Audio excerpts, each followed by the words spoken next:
오늘은 세상을 이기는 승리, 세상을 이기는 승리라는 제목으로 우리 하나님 말씀 함께 나누도록 하겠습니다. 사도 요한은 5장에서 지금까지 사랑에 대한 얘기를 쭉 정리해 준 다음에 우리가 그리스도인들로서 세상에 살지만 세상에 속한 사람들이 아니라 세상에게 삼킨 바 되는 사람들이 아니라 세상을 이기는 자들이요 승리하는 자들이라 이렇게 도전하고 있습니다.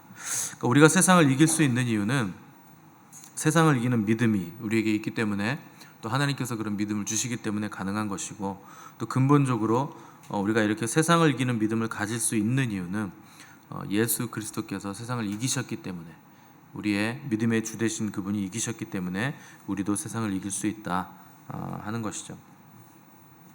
이긴다, 진다 하는 개념 자체가 싸움이 있다는 뜻이고 전쟁이 있다는 뜻입니다. 이긴다는 것은 분명히 기분 좋은 일임에 틀림이 없죠. 다윗이 골리앗을 이긴 승리라든가 기드온이 이긴 내용이라든가 이런 내용들을 보면, 또 욥이 인내로서 마귀의 시험을 이겨내는 것을 보면 굉장히 통쾌하고 기분이 좋죠. 그런 내용들을 우리가 읽으면 그 승리가 마치 나의 승리 같고, 나도 삶의 자리에서 얼마든지 그렇게 승리할 수 있을 것 같은 생각이 든다는 것이죠. 근데 누구나 그리스도인이라면 이런 승리를 원하고 또 승리해야 된다고 말씀하고 있기 때문에 그것이 나의 승리라 이렇게 선포하고 싶을 겁니다. 근데 삶 속에서 이런 승리들이 있으려면 먼저 반드시 선행되어져야 될 게 있는데, 먼저 말씀드린 대로 싸움이 있어야 되죠. 골리앗을 이기는 승리가 나의 승리가 되려면 일단 골리앗이 내 앞에 서 있는 그 긴장이 우리 앞에 있어야 됩니다. 골리앗의 도전에 내가 만군의 여호와의 이름으로 나아가는 그 믿음의 선포가 있어야 된다는 거죠.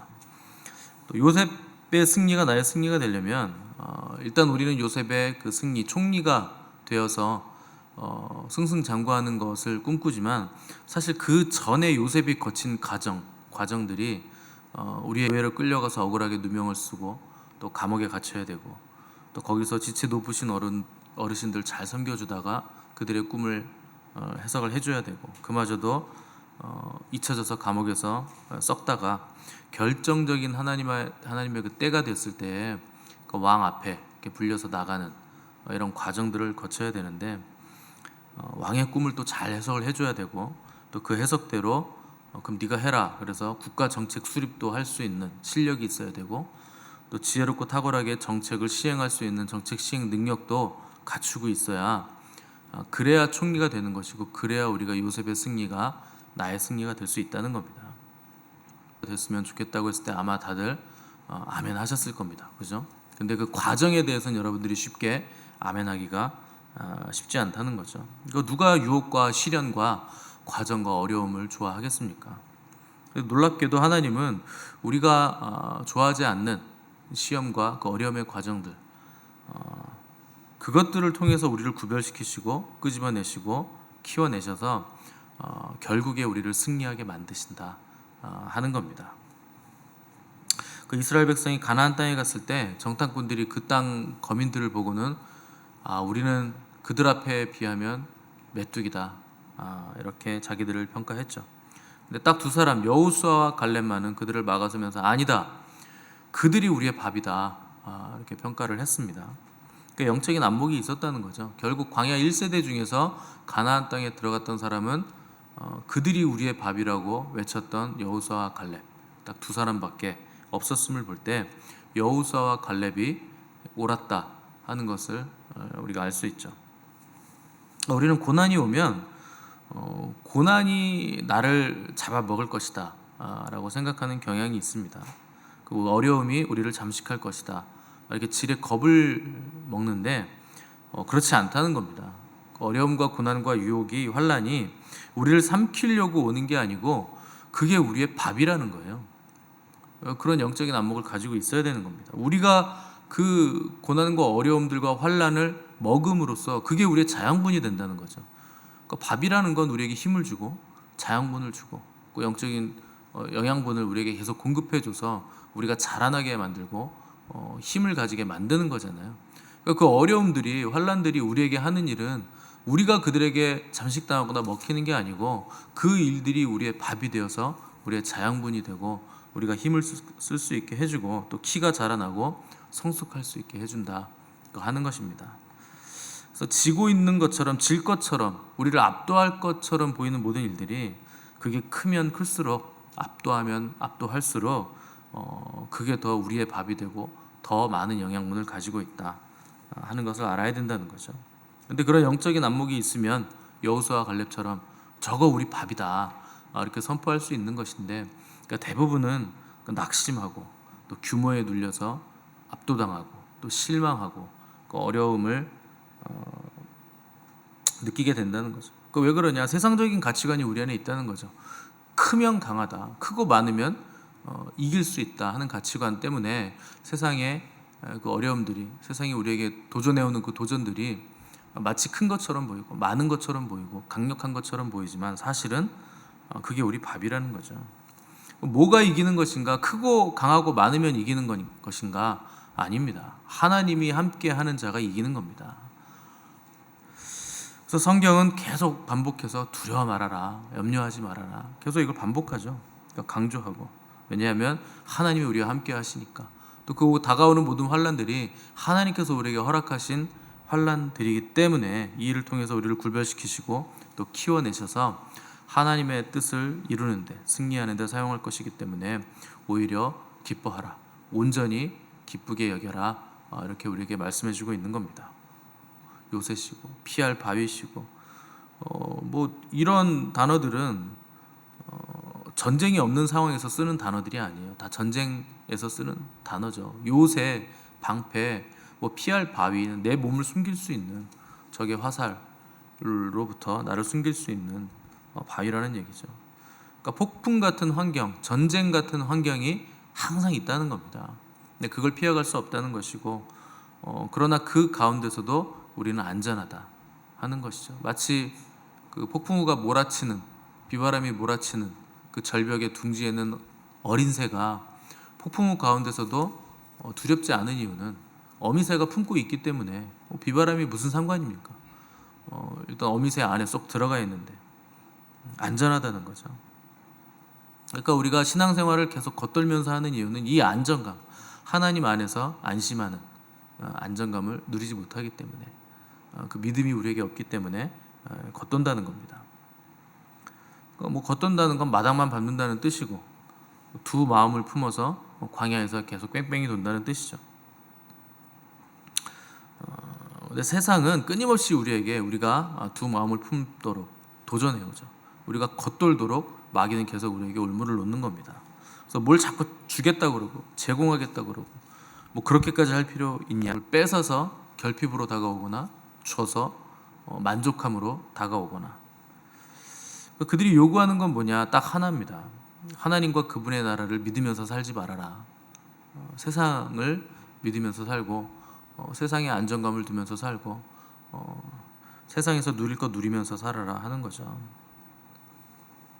뭐 가까운 사람들이 우리에게 요구하는 것도 이거 아닙니까? 뭐 그렇게 꼭 다 이런 맥락이죠. 믿어도 그렇게 꼭 유별나게 믿어야 되냐? 그냥 다른 사람들처럼 주일에 교회 가고 적당히 헌금하고 적당히 즐길 거 즐기고 가족들과 잘 지내고 사회생활도 적당히 하고 여행도 다니고 뭐 뭐든지 적당히 묻어나게 튀지 않게 그렇게 살아가면 안 되겠냐?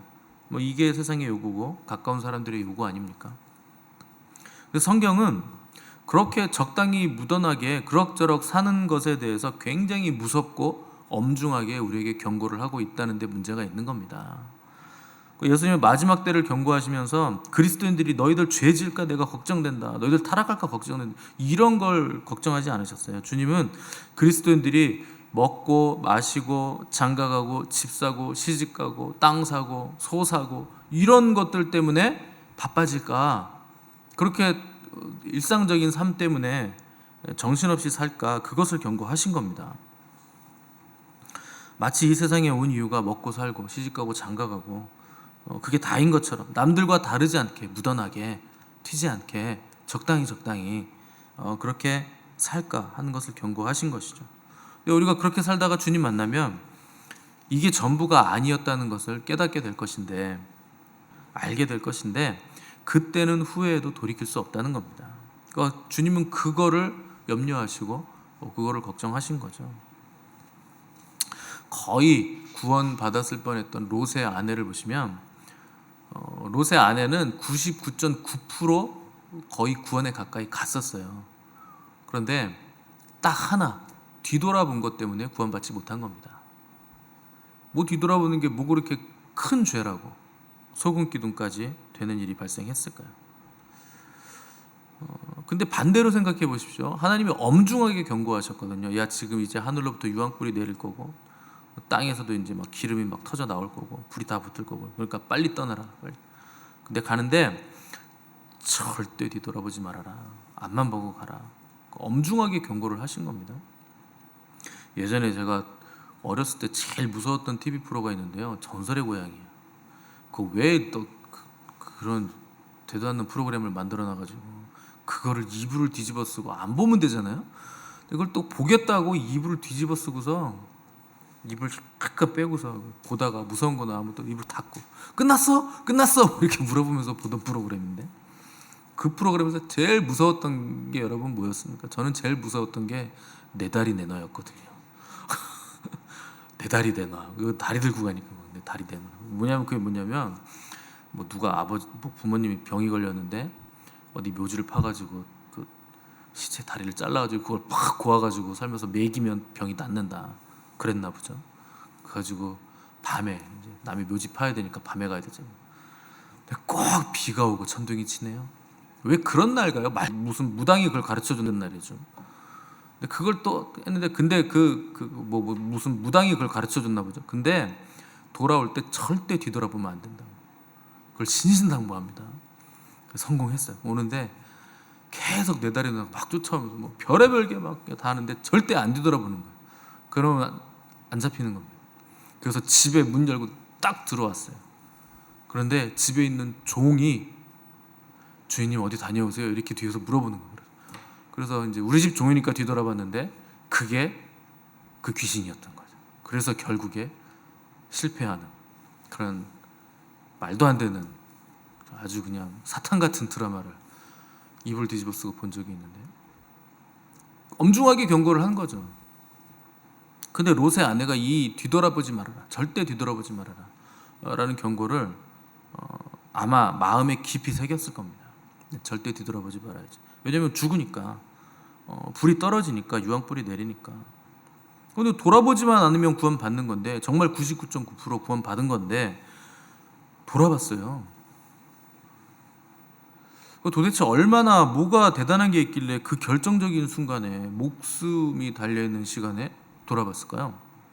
여러분 생각에는 롯의 아내가 일부러 돌아봤다고 생각하십니까? 아니에요. 엄중한 경고를 받았어요. 돌아보면 죽는다는 엄연한 명령을 받았기 때문에. 그런 상황에서 일부러 돌아볼 바보가 어디 있습니까? 자기도 모르게 돌아본 겁니다.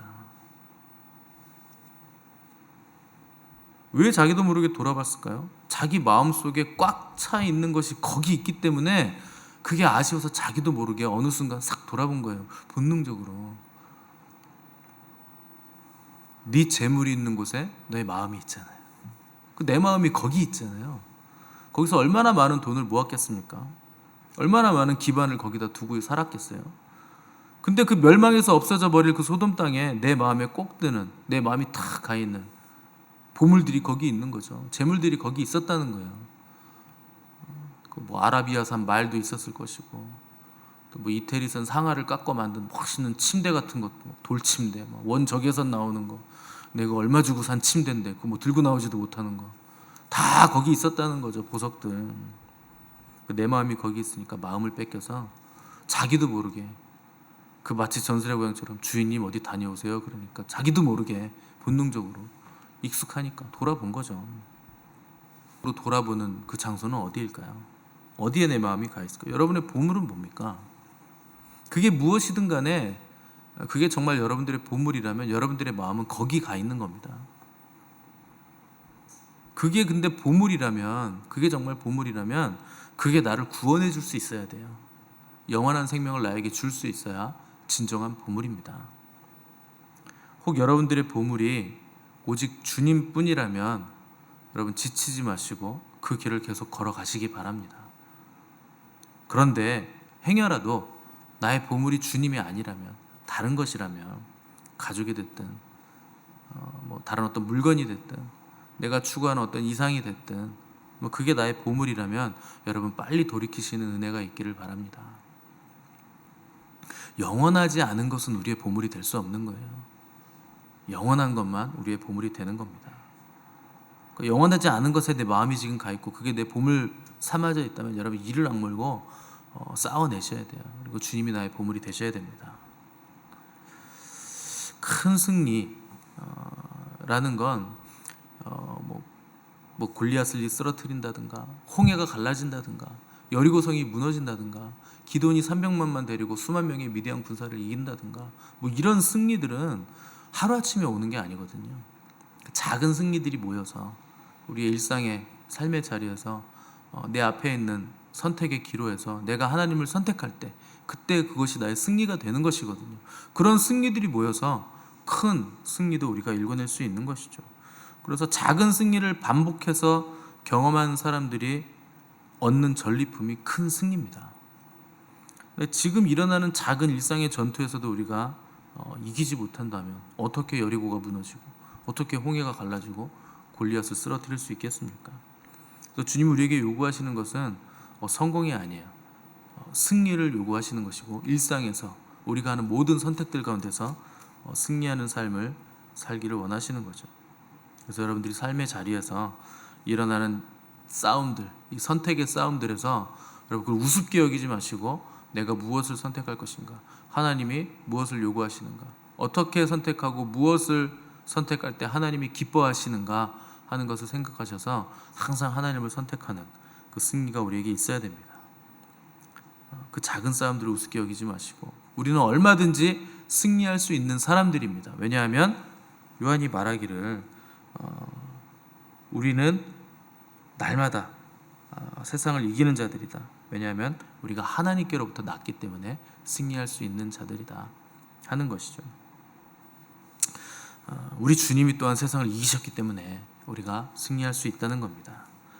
다윗은 이렇게 고백했습니다. 어떤 사람은 병거를 의지하고 어떤 사람은 말을 의지하나 우리는 여호와 우리 하나님을 의지하고 의뢰함으로 적진으로 달리며 성벽을 뛰어넘는도다. 그러니까 주님 의지하면 승리할 수 있다는 거예요. 그러니까 주님만 꽉 붙잡으시고 그분이 나의 보물이 되시고 보화가 되시면 우리는 넉넉히 얼마든지 세상을 이길 수 있는 겁니다.